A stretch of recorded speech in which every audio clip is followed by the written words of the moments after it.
राधे राधे दोस्तों, कल हमने दुर्गा सप्तशती के प्रथम अध्याय के विषय में चर्चा की थी और उसी अध्याय की जो आगे की चर्चा है वो हम कंटिन्यू करते हैं। ओके, ठीक है।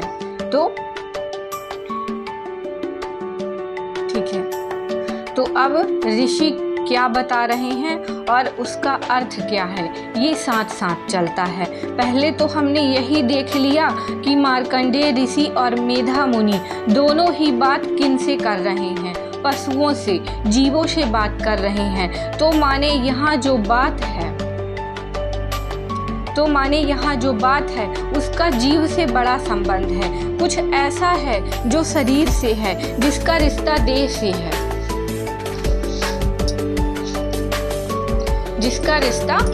से है, तो ये जो महामाया है ना, देह में बसती है और ये जो सारा प्रवचन है ना, ये देही के लिए ही है।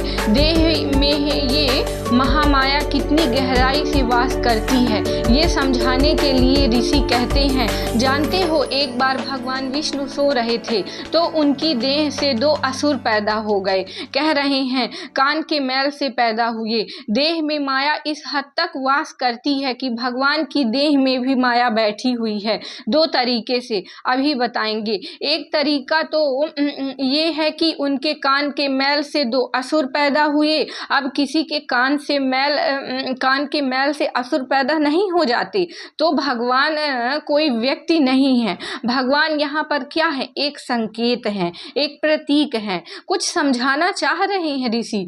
जो वो समझाना चाह रहे हैं ये दिखा करके कि देखो हमारी बात को पशु और पक्षी सुन रहे थे, वही वो समझाना चाह रहे हैं ये बोल करके कि भगवान विष्णु के कान के मैल से दो असुर पैदा हो गए। ठीक है, हाँ, ये दो असुर पैदा हो गए। माने देह जो है वो माया का गढ़ है और देह से जो पैदा होता है उसको ही असुर कहते हैं। देह के मल को ही असुर कहते हैं। और वो देह किसी की भी हो, निकलेगा तो मल ही। विष्णु की भी देह है तो क्या निकला, मल ही निकला। तो ये मत सोचिएगा कि आप तो बड़े ज्ञानी हो गए, अब तो भाई हम मुक्त पुरुष हैं। गीता का 3रा अध्याय चल रहा है तो हमारी देह से थोड़े ही मैल निकलेगा तो और क्या कमल निकल रहा है।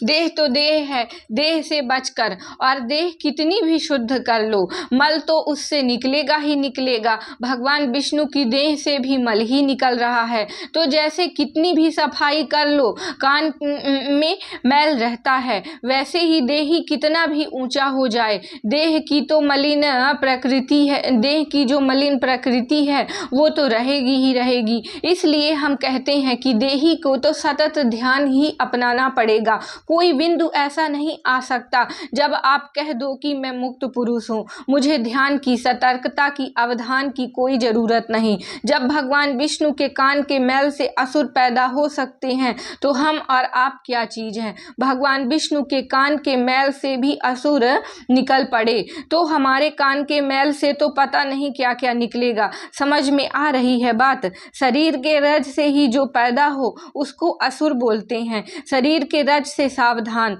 और शरीर का रज यही नहीं होता कि कान का मैल या कि मूत्र या कि विष्ठा, यही नहीं होता। शरीर का रज है विचार, वृत्तियां, भावनाएं। इनको एक सही क्रम में रखिए। वृत्ति, भावना, विचार, ये शरीर का वास्तविक रज है। रज माने क्या होता है, जो शरीर से पैदा होगा ही होगा। तो शरीर है तो वृत्ति, तमाम तरह की वृत्तियां जैसे काम, क्रोध, लोभ, मोह, अहंकार, ईर्ष्या, द्वेष, छल, कपट, ये सब विकार तो रहेंगे। फिर भाव उनसे उठता है, तमाम तरह की भावनाएं, और फिर विचार। ये शरीर का मैल है, ये पैदा होता ही रहेगा। सावधान। राधे राधे।